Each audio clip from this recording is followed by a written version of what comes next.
이제 헌금을 거둔 걸 보면서 참 감사하였습니다. 기도를 많이 했고 그리고 그 안에서 하나님이 응답을 해주신 것을 봅니다. 열심히 수고하고 열매를 맺으면서 그 의미를 좀 생각을 해봤어요. 교회사를 이렇게 공부를 해보면 어, 부흥이 일어나면 단순하게 교회만 이렇게 성장하는 게 아니라 실제로 그 교회와 성도들의 삶을 통해서 세상과 사회가 변화되는 것들을 보게 됩니다. 이걸 이렇게 설명할 수가 있겠어요. 예수를 믿는다는 게 무엇입니까? 맨 처음으로는 하나님과의 관계가 뜨거워지는 걸 뜻하죠. 그리고 나면 신기한 일이 일어납니다. 하나님과의 관계가 회복되면서 또 한 가지는 나와 이웃과의 관계도 같이 회복되기 시작한다라는 거예요. 대부분이 그리고 거기서 멈추고 마는데 조금 더 나가게 되기를 원합니다. 깊은 하나님과의 관계와 이웃과의 관계가 회복될 때 또 한 가지 하나님이 주시는 것은 우리의 사명의 회복입니다. 내가 어떻게 살아야 되고 무엇을 위해 살아야 되는지에 대해서 분명해지고 그리고 내가 나의 생명보다 더 중요한 것이 무엇인지를 알면서 거기에 모든 것을 걸 수 있는 일들도 일어난다라는 거예요. 보아스가 사실은 그런 것 아닙니까? 우리 본문에서 20절을 함께 읽어보도록 하겠습니다. 성경을 펼치시고 함께 읽겠습니다. 나오미가 며느리에게 말하였다. 그는 틀림없이 주님께 복받은 사람이다. 그 사람은 먼저 세상을 뜬 우리 식구들에게도 자비를 베풀더니 살아있는 우리에게도 한결같이 자비를 베풀구나. 나오미가 그에게 말을 계속하였다. 그 사람은 우리와 가까운 사이다. 그는 지방간으로서 우리를 맡아야 할 사람입니다. 예. 나오미가 보아스의 그 칭찬하는 말에서 사명을 가진 성도의 삶에 대해서 참 얘기를 잘 해줍니다. 첫 번째는 복받은 사람이라는 거예요. 하나님과 이웃과의 관계 그리고 여러분 늘 기독교는 기복주의를 조심하지만 하나님과의 관계를 보면 하나님은 아브라함을 부르시고 분명히 복 주시겠다고 약속하셨고 그에게 복을 주셨어요. 예. 문제는 내가 하나님께 축복을 받고 천국을 갈 뿐만 아니라 이 땅에서도 그것을 누리면서 사는 것을 구하는 게 문제가 아니라 나만 복 받기를 바라는 게 문제가 되는 겁니다. 그럴 때 하나님은 아브라함을 축복하시면서 너는 땅의 많은 민족들에게 복을 주는 복의 근원이 될 것이라고 얘기를 합니다. 근데 오늘 보아스를 보면 그것이 그대로 이루어지게 됩니다. 그는 복을 받은 사람으로서 한결같은 하나님의 자비를 베푸는 사람이다라는 이야기를 듣습니다. 그게 얼마나 소중한지를 모릅니다. 보아스는 자신을 그리고 자신의 가문을 하나님께서 축복하신 이유가 정확하게 무엇인지를 아는 거예요. 지난주에도 제가 보아스의 어머니가 이방인 기생이었던 라합이었다라고 말씀을 드렸어요. 그 어머니가 차별을 받는 것을 보면서 아마 보아스는 많은 것을 느꼈을 것입니다. 그런데 그런 안 좋은 일을 겪으면 사람들이 잘못되기가 참 쉽거든요. 한편으로는 그렇게 차별을 하고 그리고 다른 사람들에게 함부로 대하는 그 사회와 사람들에 대해서 정죄하고 비판하고 그리고 사람이 이렇게 틀어질 수도 있습니다. 그러나 보아스는 그렇게 되지 않았어요. 다른 한편으로는 보아스는 이제 내가 차별을 당하거나 무시를 당했던 그 아픔이 있으니까 다시는 사람들이 나를 차별하지 못하게 하자. 다시는 나를 무시하지 못하게 하자라는 생각을 가지고 그리고 열심히 살지만 그것의 목적이 단지 내가 다른 사람보다 잘 살게 되고 다른 사람이 함부로 하지 못하도록 힘을 기르는 데만 집중할 수도 있었을 거예요. 그러나 보아스는 그것도 선택하지 않습니다. 보아스가 선택한 것은 무엇입니까? 하나님이 우리 가족을 선택하셔서 이만큼 은혜를 주시고 이만큼 축복을 해주셔서 여기까지 올 수 있게 되었을 때에 그 다음에 하는 건 뭡니까? 이제는 그 자비가 나를 통해서 세상으로 나의 이웃에게로 흘러가는 그러한 일 가운데 쓰임 받기를 선택하는 일이 있었다라는 것입니다. 20절의 맨 끝에 나오미가 이렇게 말합니다. 그는 지방간으로 우리를 맡아야 할 사람이다라고 돼 있는데 이게 뜻이 참 잘 설명을 했지만 너무 많이 의역이 됐어요. 사실은 한 단어예요. 영어로 하면 redeemer, 구원자라는 뜻이. 원래는 이제 집안에서 나오미 집안에 남자가 없을 때에 보아스가 그 집안의 여자를 데려다가 결혼함으로 대를 이을 수 있게 해주는 그 사람을 말하는 것입니다. 그러나 그 뜻은 사실은 구원자라는 뜻 가운데서 왔다라는 걸 이해하셨으면 좋겠어요. 그 가정의 대가 끊기는 것을 막아주는 것도 구원의 의미가 있는 거예요. 그러나 그것을 더 넘어서 한 사람의 영혼이 구원받고 하나님과의 관계가 회복되는 것을 도울 뿐만 아니라 그 사람의 삶이 무너지고 넘어져 있을 때에 그를 일으켜 세워주고 그가 더불어서 함께 일어날 수 있도록 도와주는 것도 더불어서 하나님의 구원을 표현해 주는 방식이라는 거예요. 예수를 믿을 때 우리는 하나님의 나라에 가게 되지요. 그러나 더불어서 이 땅에서 하나님의 역사를 경험하는 그러한 사람이 되는 것입니다. 그럴 때 우리가 바라는 것은 그것을 나만 경험하고 나만 잘 되는 것이 아니라 궁극적인 구원자이신 예수 그리스도의 지체가 되므로 나도 그 구원의 사역을 흘려보내는 사람으로서 쓰임 받기를 원하는 것입니다. 그것이 참으로 우리에게 주시는 귀중한 사명이 되는 것입니다. 그러므로 말을 합니다. 모든 성도는 구원을 받는 동시에 제사장으로서의 부르심을 받은 삶이라는 걸 기억합시다. 은혜 받은 자는 세상을 변화시키는 사명을 받기 마련인 거예요.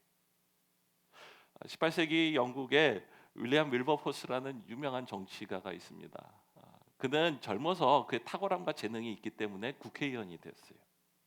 그리고 그 기록을 살펴보면 그의 재능이나 그가 갖고 있었던 그 모든 인맥들을 통틀으면 그는 수상이 될 수 있을 만한 그러한 자원들을 다 가지고 있었고 본인도 그렇게 되기를 꿈꿨다라고 이야기를 합니다. 근데 그 삶의 변화를 가져오는 사건들이 일어나요. 그 당시에 영국은 요한 웨슬리로 인하여서 대각성 운동이 일어났고 수많은 사람들이 실제로 예수 그리스도를 인격적으로 만나고 그 마음이 변화되는 변화를 겪게 됐다는 거예요. 그 중에 하나가 윌리엄 윌버포스라는 사람이었어요. 그때 그는 자신의 야망을 내려놓고 대신에 그 사회를 하나님의 나라가 임하는 곳으로 바꾸기로 결심을 하게 됩니다. 특별히 노예제도를 생각하게 돼요. 그 당시에 영국은 서구 사회는 여전히 노예제도가 있었던 사회이죠. 그러나 그는 그 노예제도를 보면서 이것이 절대로 하나님의 복음에 맞는 그러한 일이 아니다라는 것을 확신하게 되면서 자신의 평생에 자신이 갖고 있는 그 모든 것들을 다 해서 노예제도를 폐지하는데 온 힘을 다 기울이는 삶을 살게 돼요. 그것은 사실은 평생을 걸리는 일이었습니다. 그리고 거의 죽음을 맞이할 때나 그 일이 완성되는 것을 경험하는 험하고 긴 여정이었습니다. 그러나 그로 인해서 영국의 노예제도가 폐지가 되고 그것은 서구 사회에서 노예제도가 없어지는 맨 처음 사건이었다라는 것입니다. 저는 그것을 보면서 이것이 평신도를 하나님이 어떻게 쓰실 수 있는지에 대한 굉장히 좋은 이해가 된다라는 것을 다시 한번 깊이 생각하게 됩니다. 예전에 제가 유튜브에서 돌아가신 하영조 목사님의 영상을 이렇게 본 적이 있어요. 그분이 이렇게 말씀을 하세요. 목회자는 세상을 잘 알지 못합니다. 그렇죠. 목회자가 뭘 세상을 알겠어요. 교회만 있고 성도만 대하는데. 세상을 아는 것은 평신도입니다. 그러니 세상을 변화시키는 건 목회자가 아니라 평신도입니다. 라는 얘기를 하셨어요. 그걸 목회자들을 모아놓고 후배 목회자들에게 하시는 얘기였어요. 목회자와 교회 사명이 무엇인지를 잘 얘기해 주는 거예요. 우리는 단순하게 교회를 키우고 교회가 부흥하는 데만 관심이 있어서는 안 됩니다. 물론 당연히 교회가 부흥이 돼야죠. 그러나 그것을 넘어서 온전하게 성도로 온전한 제사장의 역할을 감당함으로 그들을 통해서 세상에 하나님의 통치가 임하고 하나님의 공의와 하나님의 부유하심이 임하게 하는 그 일 가운데 우리 모두가 쓰임 받아야만 된다라는 것입니다. 그걸 신학적으로 생각해 봤어요. 그거를 한마디로 하나님을 영화롭게 하는 것이다라고 이렇게 말씀을 드리고 싶어요. 여러분, 하나님을 영화롭게 하고 영원토록 그를 기뻐하는 것, 그것을 우리는 인간의 제1된 주된 목적이라고 우리가 많이 듣고 배웠죠. 그때 질문을 하게 됩니다. 하나님을 영화롭게 한다라는 것이 도대체 뭡니까? 일단 영화롭게 한다라는 것은 거룩함과 관련이 있는 것입니다. 하나님의 거룩함이라는 것은 우리와 다르신 하나님만의 전지전능하시고 거룩하신 영원한 속성을 말하는 거죠. 근데 그 속성이 실질적으로 표현되고 경험되어질 때 그걸 하나님의 영광이라고 말합니다. 하나님의 영광은 하나님의 거룩하심이 실질적으로 표현되는 그 사건을 말해요. 그럼 하나님을 영화롭게 우리가 한다라는 것은 무엇입니까? 인간은 사실은 보잘것없지요. 부족하지요. 악하기도 하지요. 그러나 우리의 삶 가운데서 우리의 삶의 방식을 통해서 하나님의 아름다우심과 하나님의 성품이 세상 가운데 드러나게 되는 것, 그것이 하나님을 영화롭게 하는 거예요. 우리의 삶을 통해서 하나님의 나라가 이 땅에 임하고 그리고 그것이 점점 퍼져나가게 되는 것, 그것이 바로 우리가 하나님을 영화롭게 하는 것이다라는 것을 이해하시기를 바랍니다. 사람의 주된 목적은 무엇입니까? 하나님을 영화롭게 하고 기뻐하는 것입니다. 그것은 예배를 뜻합니다. 우리의 삶을 통해서 온전하게 하나님을 중심에 모시고 하나님을 기뻐하는 그 예배, 얼마나 소중합니까? 그러나 그것을 넘어서 우리의 삶 전체가 또한 예배가 되고 우리의 삶의 방식 전체가 하나님을 영화롭게 하는 그러한 삶이 되기를 간절히 바랍니다. 그럴 때 보아스에게 배우는 것은 무엇입니까? 그는 자기의 기업을 통해서 하나님을 영화롭게 한 사람이라는 거예요. 우리 15절 16절 함께 읽도록 하겠습니다. 보아스가 말하였다. 걸치고 있는 겉옷을 죄송합니다. 제가 3장을 읽었네요. 2장 15절 16절 읽겠습니다. 룻이 이삭을 주우러 가려고 일어서자 보아스가 젊은 남자 일꾼들에게 이르렀다. 저 여인이 이삭을 주울 때에는 곡식단 사이에서 줍도록 하게. 자신들이 저 여인을 괴롭히지 말게. 그를 나무라지 말고 오히려 단에서 조금씩 이삭을 뽑아 흘려서 그 여인이 줍도록 하게. 여러분, 보아스가 한 것은 무엇입니까? 자기 밭, 쉽게 말하면 자기의 직장 혹은 자기의 일을 통해서 하나님의 성품과 하나님의 아름다움이 드러나도록 하는 일을 하였기 때문이라는 거예요. 가만히 보면서 보아스에 대해서 참 감탄하게 됩니다. 한편으로는 그의 인자함과 온유함에 대해서 감탄하는데요.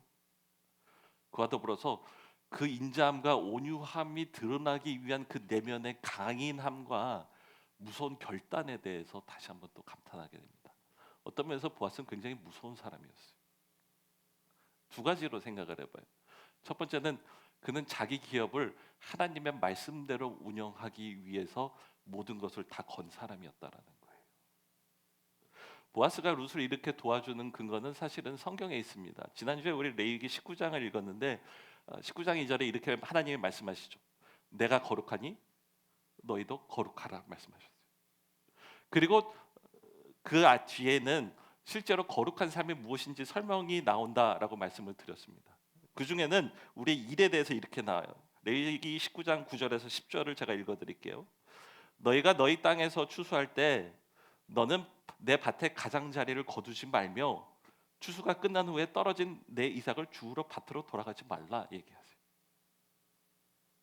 왜 그렇죠? 가난한 사람, 이방인 고아들이 가서 추수 수 있도록 해주라는 그런 이야기예요. 10절에 이렇게 나옵니다. 내 포도원의 포도를 전부 따지 말며 추수하다 떨어진 포도송이를 남김없이 모으지 말라. 너희는 그것들을 가난한 사람들이나 외국 사람들을 위해 남겨두어라. 나는 너의 하나님 여호와다. 하나님이 사실은 이스라엘 백성을 돌보아 주셨어요. 노예일 때, 아무것도 없을 때 자유를 주시고 이렇게 번성함을 주시지 않았습니까? 그럴 때 하나님은 동일한 일을 단순히 예배당에서뿐만 아니라 우리의 기업 활동 가운데서도 드러내라고 해주시는 거예요. 가만히 생각해봐요. 그게 결코 쉽지 않았지 않았을까요?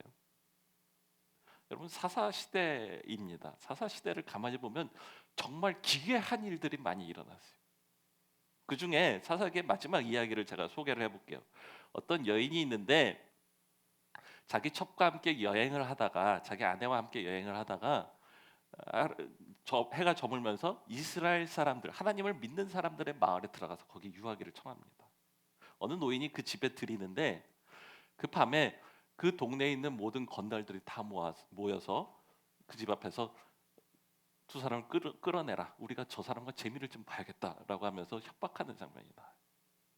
이야기를 짧게 하면 결국에 그 레위 사람의 첩이 밖으로 밀려나게 되고 밤새도록 겁탈을 당하고 아침에 죽고 맙니다. 여러분 그게 이스라엘 사사 시대의 시대였어요. 뭐죠? 어, 약육강식의 논리가 지배하고 있고 도덕성이라는 건 남들에게 보여주기 위한 것뿐이고 성공과 쾌락이라는 것, 자신의 욕망을 위해서는 사람의 목숨도 함부로 할 수 있는 그러한 시대였다라는 거예요. 제가 예전에 섬기던 어떤 교회 담임 목사님이 늘 헌금 기도를 하실 때 이런 기도를 주로 하셨어요. 세상의 사람들은 돈을 위해서 자기 목숨을 거는데 우리는 우리의 목숨과 같은 물질을 하나님께 드렸습니다. 이렇게 기도를 할 때 제 마음에 참 많이 와닿았어요. 제가 아는 어느 장로님은 건축 사업을 하면서 다른 건축업을 하시는 장로님께 일을 맡겼는데 그분에게 사기를 당하신 거를 들은 적도 있어요. 참 기가 막힌 이야기죠.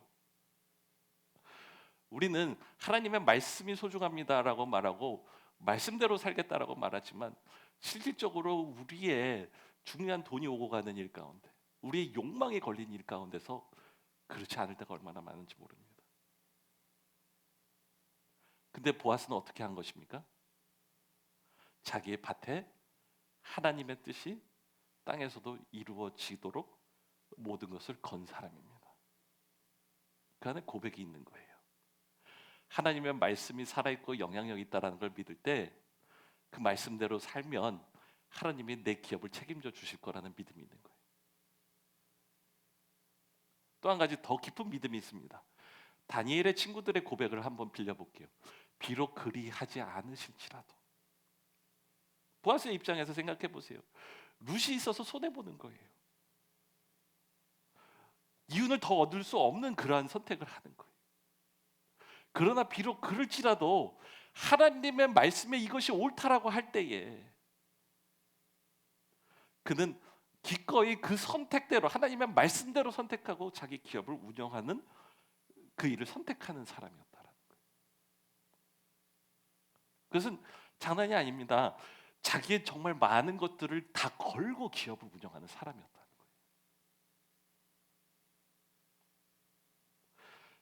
두 번째로 그렇게 하나님의 말씀대로 자신의 경제 생활을 할 때에 드러나는 가치는 무엇입니까? 바로 생명의 소중함이에요. 그리고 자비라는 가치가 드러나는 거예요. 우리 16절 다시 한번 읽어보도록 하겠습니다. 그를 나무라지 말며 오히려 단에서 조금씩 이삭을 뽑아 흘려서 그 여인이 줍도록 해주게. 여러분 기업의 목적이 무엇입니까? 이윤 추구이죠. 그 관점에서 보면은 이건 말도 안 되는 이야기인 거예요. 룻은 없어야 될 존재인 거예요. 없으면 좋겠는 존재인 거예요. 원래 방송국에서 PD를 하시다가 목회를 하게 되신 조정림 목사님의 왜 일하는가라는 책이 있습니다. 그분은 정글 같은 일터를 경험하였기 때문에 세상의 기업이 어떻게 돌아가는지를 체험적으로 아시고 아마 이 말을 하신 것 같습니다. 자본주의의 두 축은 돈과 사람이 아니라 효율성과 생산성입니다. 효율적이라면 사람은 얼마든지 기계로 대체될 수 있습니다. 조직에서는 일과 관계 중 택일 하라면 당연히 일입니다. 조직의 목적을 생각하면 그 편이 합당하지요.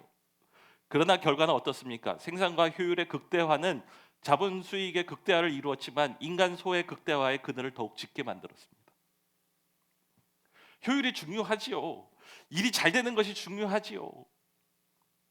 그러나 그보다 더 중요한 건 무엇입니까? 사람입니다. 그것을 보아스는 고백하고 있는 것입니다. 어느 존경하는 목사님이 이렇게 예전 이야기를 경험적으로 하시는 걸 제가 들은 적이 있습니다. 하루는 자기 성도 중에 사업을 굉장히 잘 하시는 그러한 성도가 있는데 사무실에 들어오시더니 털썩 주저앉으시더래요.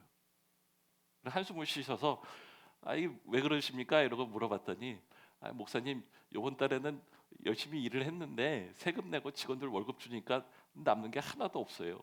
이러고 얘기를 하더래요. 목사님이 이해가 되죠.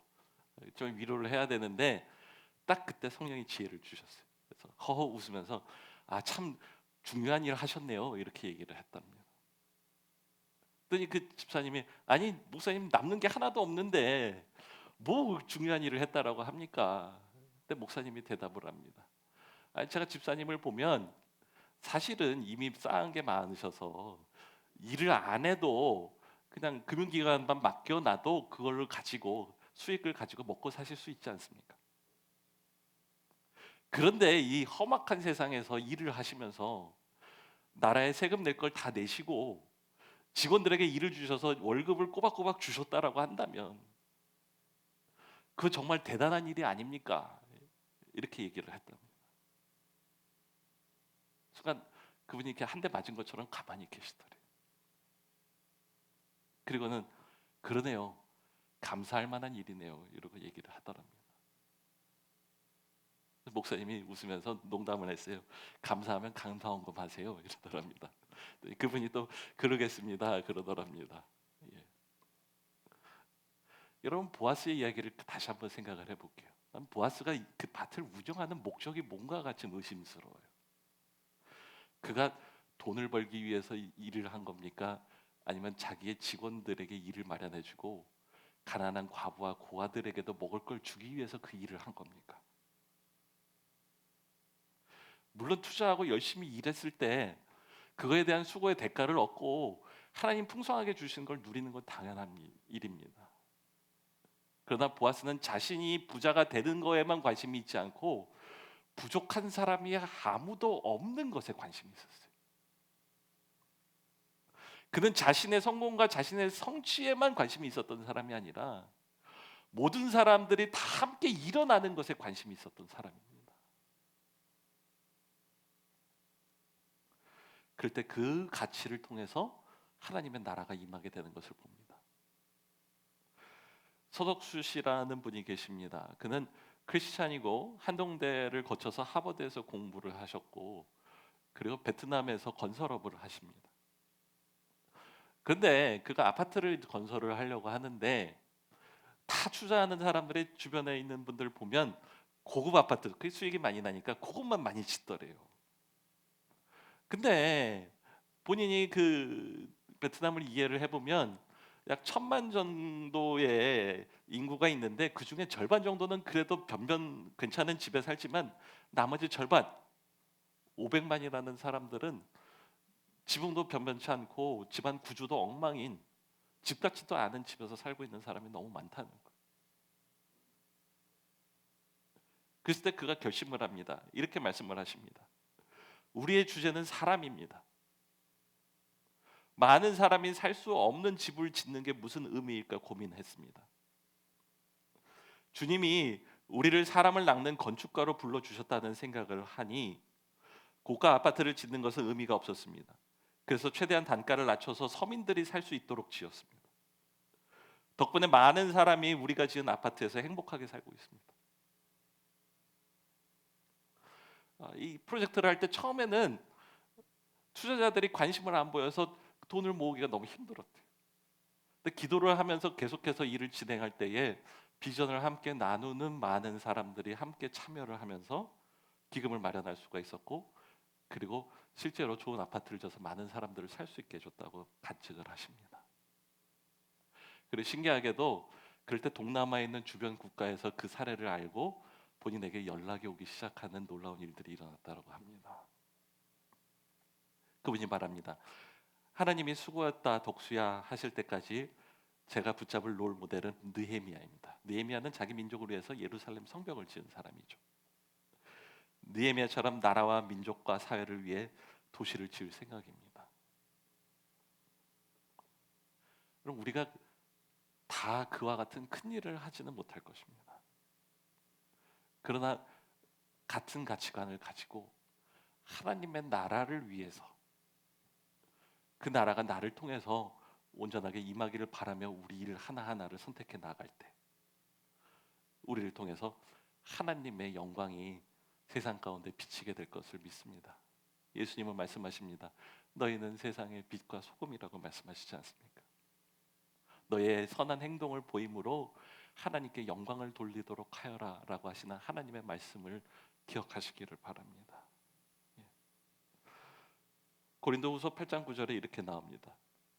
여러분이 우리 주 예수 그리스도의 은혜를 잘 알고 있듯이 그리스도께서는 부유하신 분으로서 여러분을 위해 가난하게 되셨습니다.